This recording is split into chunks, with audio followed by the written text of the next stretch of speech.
الله وبركاته. إن الحمد لله رب العالمين والصلاة والسلام على أشرف الأنبياء والمرسلين وعلى آله وصحبه ومن تبعوهم بإحسان إلى يوم الدين وبعد. So, rightly or wrongly, I was asked, I believe, that's the way I remember, to discuss Qadr, because that was a subject that was having some challenges for some people within the community. And so the intention is to discuss this over the course of the next few times I'm here. My vision was for 6 sessions. It may be shorter depending on how much we get through any given time. Speaking of which, do we have a time limit? Munchi, do we have a time limit? 30 minutes. Sorry. No, that's fine. That's fine. Maybe an hour. Maybe an hour.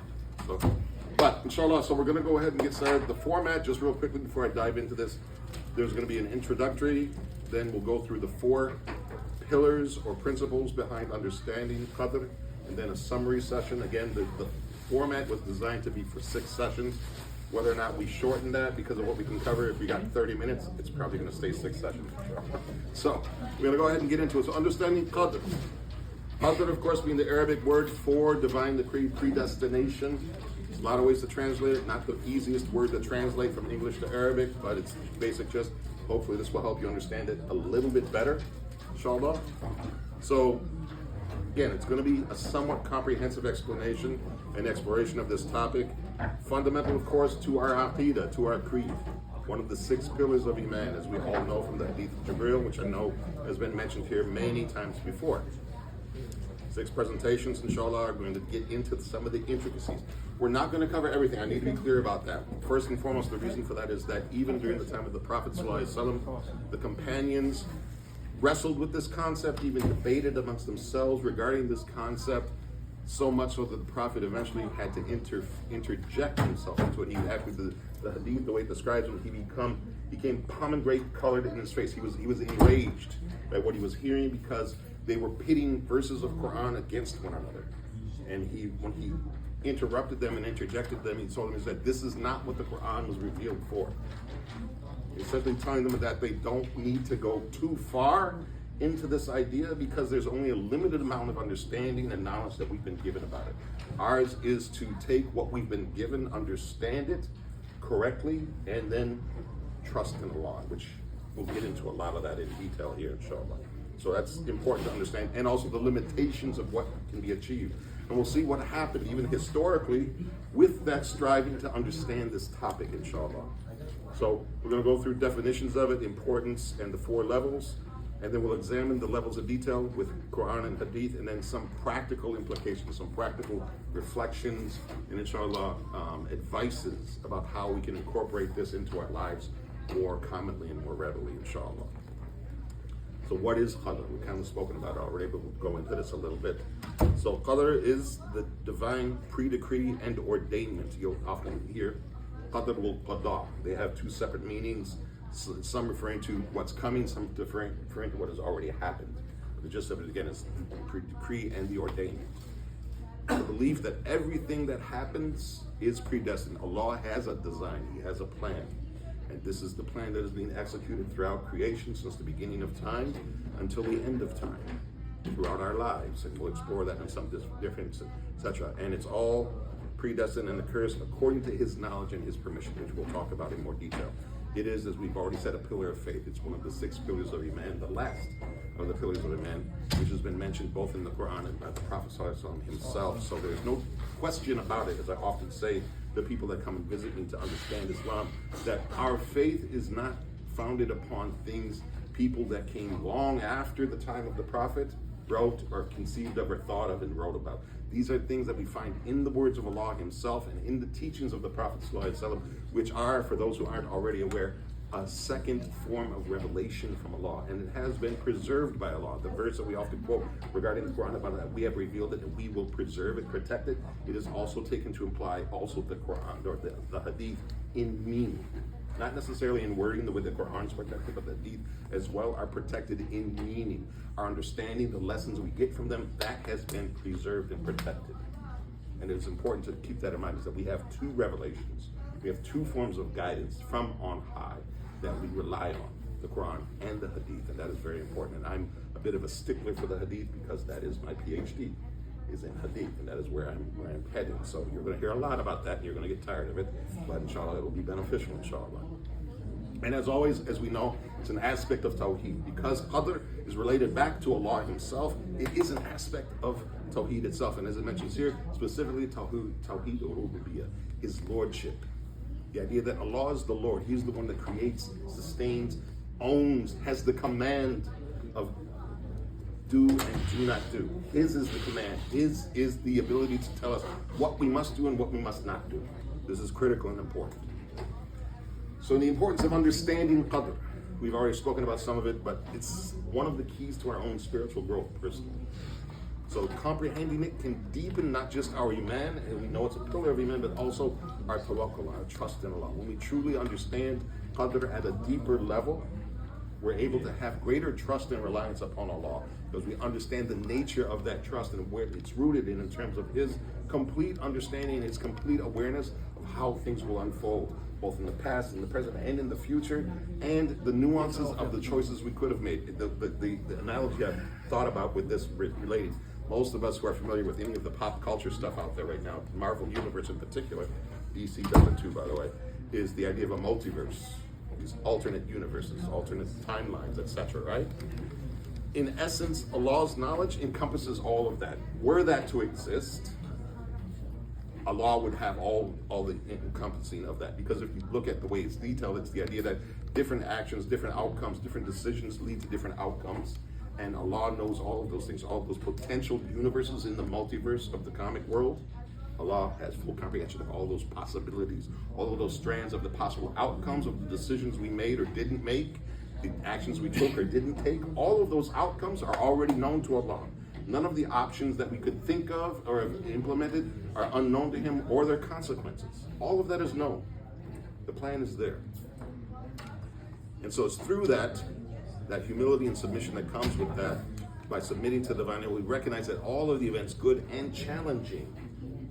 Challenging is the key word here. It's not good and bad, because bad is relative to ourselves. Nothing that Allah creates is evil. Subhanahu wa ta'ala.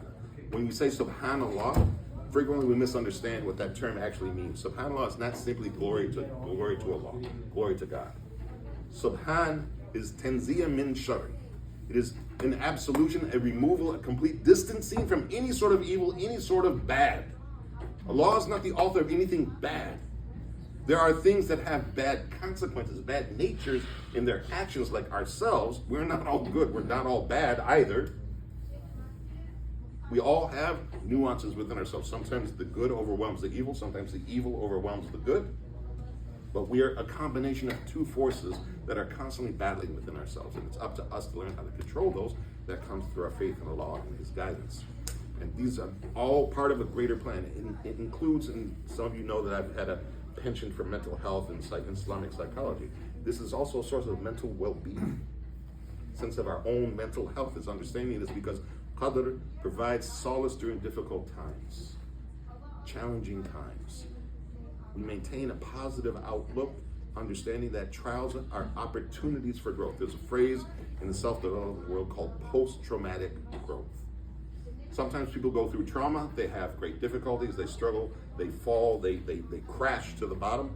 Sometimes people go through challenges. We know stories like this. Many of the things we're witnessing in Palestine and Gaza are examples of this. They're suffering enormous trauma, enormous troubles and tribulations, but some of them, at least from what we see, Allah knows the truth of everything, they seem to be thriving, at least in terms of their iman, in terms of their faith.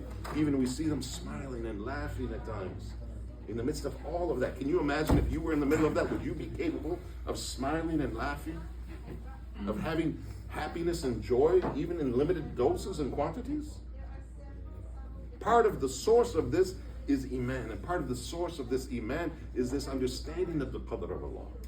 And that even in the bad times, there's the opportunities for growth, for good. We may not see that good, quote unquote, in this life, but good for the believer is guaranteed in the next life, inshallah, the true believer.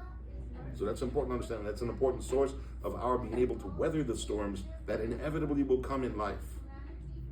Also, encourages us towards ethical conduct because he understands that nothing is out of Allah's awareness or his ability. Proper understanding encourages responsibility.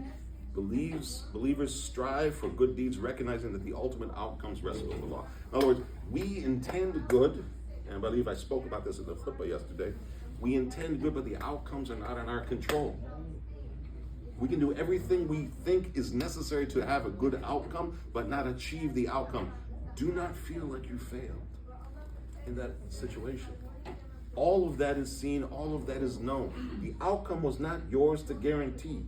Anyone that offers you a guarantee is misguided, is foolish, because there are no guarantees except that Allah guarantees the final outcome for the believer. Anything we do, no matter how well planned, no matter how well executed, no matter how many resources we have at our disposal, the outcome is not guaranteed.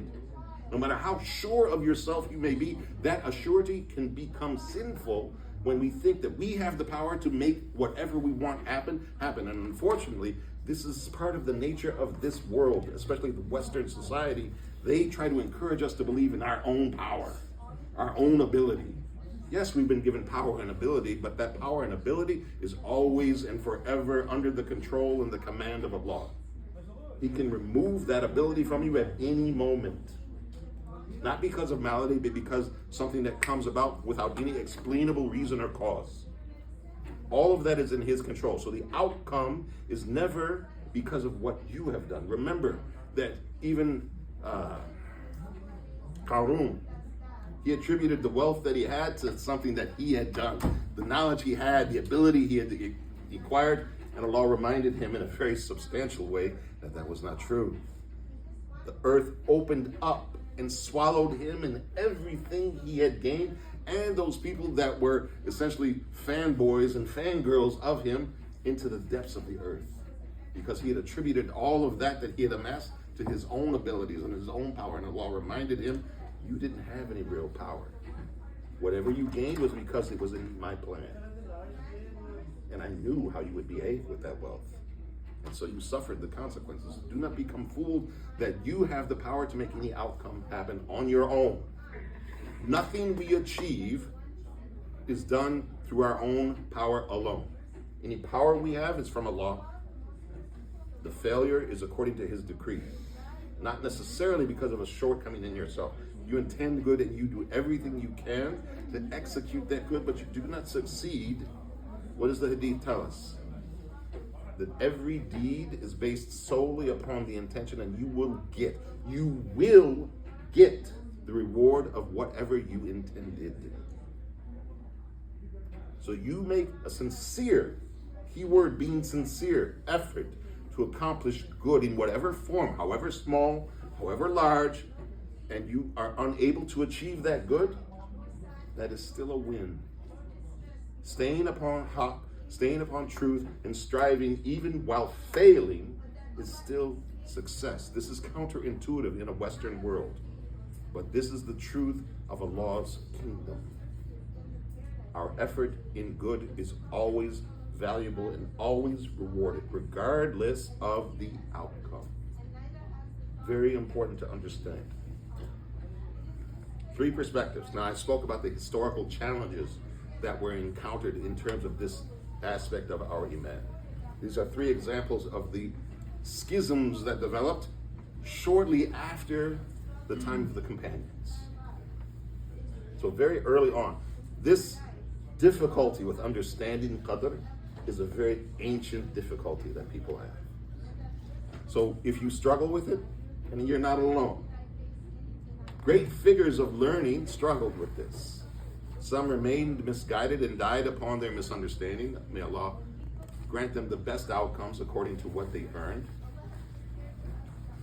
But there was a schism, there was a misunderstanding. Most of that has gone away, by and large, but it still exists in some ways and forms and fashions, especially with philosophy starting to dominate the conversation, even unfortunately within Islamic circles. The first one, the Jabariyya. The Jabariyya believe that there is absolute compulsion. The will of Allah is uppermost to the point that we are compelled to do whatever we do. The outcomes are completely out of our control, completely. We have no choice in the matter. Humans have no free will and are entirely controlled by the decree. we can't intend anything and work towards it without it being commanded by Allah. So they go to an extreme in saying that we have no free will whatsoever. And so that's one extreme. No responsibility. The problem with this is that then it denies us any responsibility for our actions. Because we had no choice, according to their belief. There was no choice possible whatsoever for us. So that leads to a not having responsibility for your actions. Can you imagine if you raised your children on a sense of not having responsibility for what they said or did? Sadly, we've seen some of this in some of our families. It's not a good outcome. The second group goes to the opposite extreme, the Qadriyah. The Qadriyah are at the opposite polar extreme, where they deny the decree altogether. Allah has no decree. No outcomes are under control. They claim humans have a complete free will. No guidelines, no lines on the road to keep them within certain limits. And Allah has no knowledge, subhanAllah, or control, subhanAllah, over the actions until they've actually happened. Until we exhibit our power and do, then only then can Allah intervene and do something or say something. Yes, subhanAllah. Just listening to it, it boggles the mind how somebody of any level of knowledge at all could even think like this. But they had their explanations, they had their justifications, all of which have been refuted by Ahlul Sunnah wal Jama'ah. Ahlul Sunnah wal Jama'ah, the people of the Sunnah, the way, I mean the prophetic way, and the Jama'ah, the congregation. Because this deen is based upon the example of the Prophet ﷺ, because he is Minhu Rasulullah sallallahu alaihi wasallam. Who is he? He is the messenger of Allah, sent by the Creator to guide us on how to implement the Quranic teachings in our lives. As I mentioned in the khutbah, Aisha was asked about him. What did she say? Khuluquhu al-Quran. His very life example, his personality, his demeanor, his character, his etiquette, his manner was the Quran itself. As you hear some people say, al-Quran meshi, the Quran walking, and he amongst us. His example was the Quran. He was a living example of how we implement those teachings in our lives in the real world. Not some other worldly example that we say, well, we're not like that. We're not angels. We're not these sorts of people. How can that be applied to us? He was a real man, a man that married, that suffered pain, suffered death, suffered sadness, suffered joy, fought and bought and sold, got sick, and died. Wasn't even as Isa alayhi salam born a virgin birth. He was born a regular birth, like we understand, from a mother and a father, and going through all of the different things that are associated with it. He was a man in every sense of the word, while still being Rasulullah sallallahu alaihi wasallam. With all of the barakah and the blessings and the miraculous nature of his life, he was still fully human. So something we can reach for. We'll never achieve his level, of course, but our goal is to always strive for that perfection, that ihsan, worshiping Allah as if we see him, and although we can't see him and will never see him in this life, we always remember that Allah sees us. That is a key to our behavior.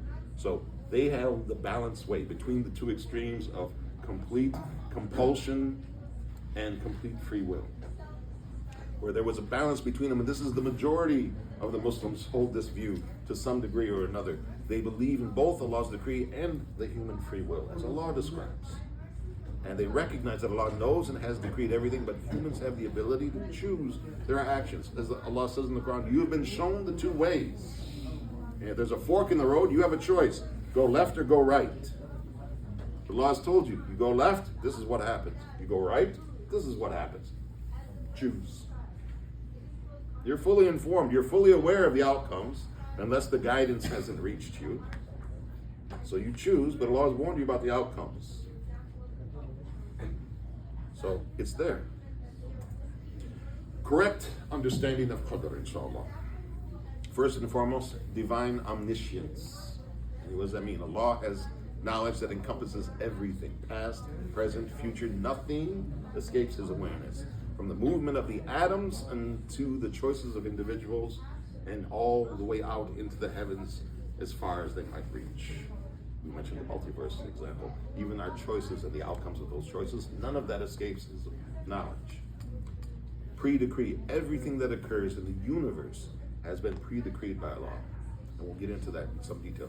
The decree is based upon His perfect knowledge and His wisdom of what is the best outcome, what achieves the objective He had in the creation in the first place.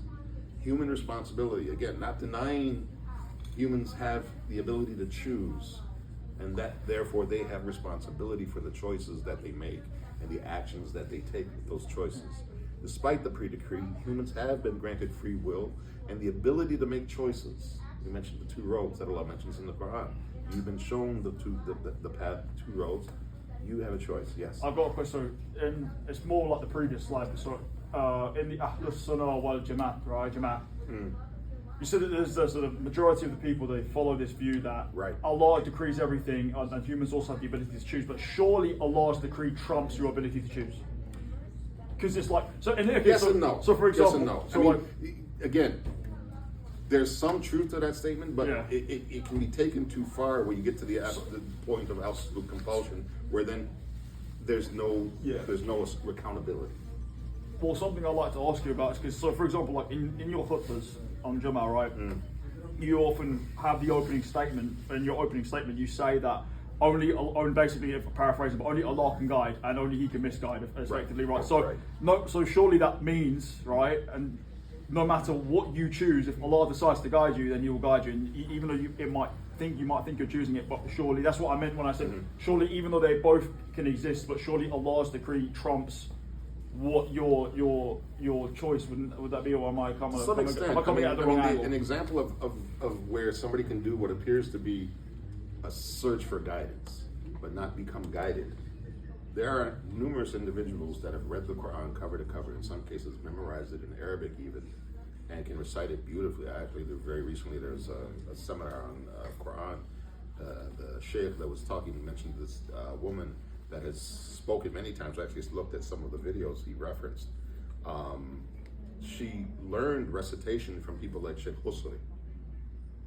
Taught her the basic rules of tajweed and even some of the recitation, etc. And she's giving talks at conferences of a mixed group of people, and she's reciting Quran. You would think that she's sheikha, the way she recites. She can quote it in Arabic and in English and explain even some of the rules around the recitation. She has no belief in it whatsoever. You talk about the Orientalists, which are one of the banes of the Muslim world, especially in the 20th century, who study Islam at depth, at length, in Arabic many times. Again, able to quote Quran from memory, recite it in a very, very good and appropriate way, but they don't believe it. Their knowledge is for a purpose to refute it, to raise doubts about it. So they've made the effort, they've made what appears to be an effort towards good, towards even guidance, but because their hearts have a certain intent behind that, they get the reward for what they intended. The guidance is almost impossible to see them. Even, and I can give you an example of one of my scholars. Actually, the material that I loosely based this on was from Sheikhuna Bilal Phillips Abu Amina, may Allah preserve him, from a course I took with him over 10 years ago on this topic, and the certificate and everything else. So this is based on his outputs. Even when he tells you the story of his own shahada that took place coming up on, 50 years ago. He read the Quran. The Quran wasn't what guided him. The Quran wasn't what did it for him. It was a book by a sheikh, Saad Qutb's brother, Muhammad Qutb, who himself was an actual scholar. Not to demean Saad Qutb, but Saad Qutb was not a scholar. He was a writer, he was a thinker, he was very, very eloquent writer in Arabic. And was very deep thinking, obviously from a family that valued knowledge, but he was not himself a scholar in the truest sense of the word. His brother, on the other hand, was. He wrote a book essentially comparing the different isms in the world with Islam and making the argument for how Islam is superior to all of these other isms. This book was the one that really resonated with Abu Amina, and the thing that eventually led him to finally accept Islam. Bear in mind, if you don't know the story of Abu Amina, part of his history is he was a devout communist for some time prior to coming to Islam. And one of the people that had a significant impact on him... Wait, you're talking about Bilal Phillips? Yes. Okay. Yeah. One of the people that had a profound influence on him was somebody that you're familiar with as well. It was Abdullah Quick. They were both based in Canada. Abdullah Hakim Quick had converted years before him, and he knew him. And it was his interaction with him and his wife that had an influence on him, as well as the various learnings and explorations that he had had. But again, he himself tells the story of how he did read the Quran, but the Quran wasn't the thing that clinched it for him. It took something else to clinch that for him. So even reading the Quran with a seeking heart doesn't always work for people. It works a lot of the time. My own story is closely linked to the Quran. Many others who convert, their story is closely linked to the Quran, but sometimes it's something else. It's not always reading the Quran that does it for people, even though they're coming with an open heart. They're coming with a heart seeking truth and seeking guidance. For some reason or another, that is not the thing that reaches them. So all of those things, even though the intent is there, Allah determines where that guidance will come from. So even when we're doing dawah, many of you know that I've been active with dawah for many years, and my official role is in that capacity. We can't know what it is we say or do that guides someone, or whether we're the one that will guide them. Many people that might come to you for a shahada, they've spoken to someone else before, they've read something else before. They're coming to you, they're already ready. Allah is literally handing you a gift that this person will take shahada on your hands, but you didn't really have anything to do with it. So there's sometimes a misattribution when people say, yeah, this person took shahada on my hand. No, you were just the one that got him to say it publicly and get the quote unquote credit for it. But in the sight of Allah, in the estimation of Allah, were you the one that truly helped guide them? Were you the one that was instrumental in their receiving guidance, accepting guidance? Or was it someone else? Even some of my other teachers, like Kareem Abu Zaid, he's spoken about this on TV more than once, about how people come to him, they take shahada, and he says, that's not something for us. It's like that we're at the end. There's countless individuals that came between us and them getting to this point. And he made it very clear that he says, this is not about us. We're only at the end. It doesn't have anything to do with us. So guidance comes when it comes, even when people approach the things that you think normally lead to guidance. It may not be the thing that clinches it for them. Your own story might have some capacity of that, some aspect of that. Allah knows. So all that, the human responsibility is there, that humans have been granted free will and the ability to make choices, but they are responsible for their actions. They will be held accountable, as Allah says in the Quran. And finally, divine justice, Allah's decree is always just and wise. Always just and wise. Even if we may not always understand the wisdom behind certain events. If you look at the story of Qadr, alayhi salam, and Musa. Musa witnessed certain events with Qadr that at the moment he didn't understand. And Qadr told him, hey, don't ask. Don't question me about this until I tell you. But he couldn't hold himself. And eventually when Qadr explained it to him, there were aspects of every incident that Musa didn't see, didn't understand, but Qadr did. And so even somebody as great in knowledge as somebody like Musa alayhi salam can have a gap and not realize the true nature of something. This was Allah teaching Musa. If you know the story behind this incident, Musa had been speaking to the Bani Israel, and somebody had asked him about who was the most knowledgeable. He claimed knowledge for himself. And Allah witnessed that, and he decided to teach Musa a lesson. So he sent him on this journey to find a slave of his that had been given knowledge that he didn't have, to humble Musa somewhat because of the claim he had made. Mind you, Musa didn't say that with ill intent or attributing absolute knowledge to himself, but because of the way it was said. We mentioned in the khutbah how even when the Prophet was weeping at the death of his son, his eyes shed tears, his heart was breaking, he was very sad. But he said, we only say what pleases Allah. What we say is from our actions. We are held accountable for those things. So even though Musa had no ill intent in what he had said, Allah decided that he needed to teach him a lesson. So he understood the true nature of these things even more deeply and more profoundly than he did. So it's always there, and it's always, there's a wisdom behind every event and circumstance. And that story of Qadr and Musa is an example of that.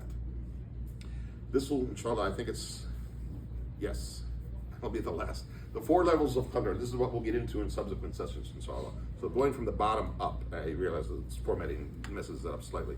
Knowledge is first and foremost at the ground level of this. Is knowledge. Allah's all-encompassing awareness is the first level or first key pillar in understanding. Next is the writing, the recording in a lawh mahfuz, the preserved tablet, the preserved slate. Next is will, divine permission. And all of these will go into much more detail in subsequent sessions. And finally, the creation, bringing into existence even our deeds. are part of the creation of Allah. He creates what we do. And that's a difficult concept to understand, but we'll get into that in some detail later, inshallah. So understanding all of these 4 levels is crucial to grasp the full concept of Qadr.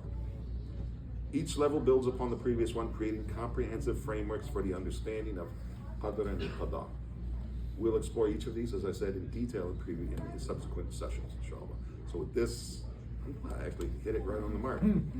Yes. 30 minutes to almost to the minute, alhamdulillah. So with the minute or 2 that we have left, inshallah, if there's any questions or anything else, again, bearing in mind, we have 5 other sessions that are going to go over each of these 4 levels, and then a final one to summarize and to provide some practical tips and examples, inshallah. So bearing that in mind, any questions or anything else, otherwise I promise you, inshallah, Allah willing, we will get into all of this eventually, inshallah. Subhanakallahumma wa bihamdika, ashhadu an la ilaha illa anta.